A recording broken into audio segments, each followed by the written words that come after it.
outer space, future tech, neuromodification, aliens. Welcome to the world of Prey. In Prey, you assume the role of Morgan Yu, key subject in an experiment meant to alter humanity forever.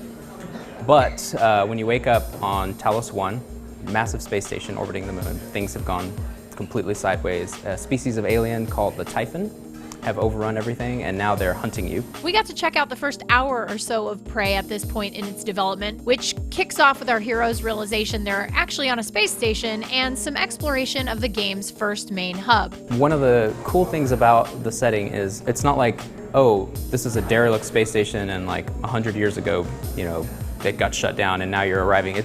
The disaster just happened like moments ago, so most of the people on the space station are already dead. But not everybody's dead.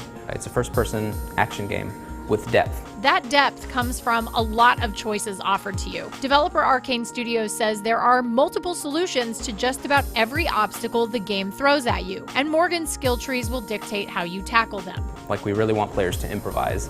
And so, right off the bat, in the first area of the game, whatever neuromod you pick, there's an immediate payoff. The atmosphere in Prey is very intense, with heart-pounding music that ratchets up the sense of dread when enemies are close. There's a very specific dreamlike quality to mimics. They look like evil scribbles that escape the darkest part of your imagination. I didn't quite play enough to get a sense of Prey's larger scope, but Arcane promises multiple endings and huge hubs for Morgan to explore. But the parts I did see suggested a game filled with upgrades, modifications, and exploration. In this game, the entire space station is like one giant space that you can move around in and come back to old areas. Like, you can sort of make your office a home base if you want to. And so we sort of call it an open space station game. Combat feels really familiar here, especially a little Half-Life nod via the ultra-handy wrench you'll be beating up enemies with early on. I think it's still a little too early to say whether Prey will be able to find a niche in a crowded action FPS genre, but Arcane seems confident it can deliver a game that can do just that. I'm hoping that players are telling each other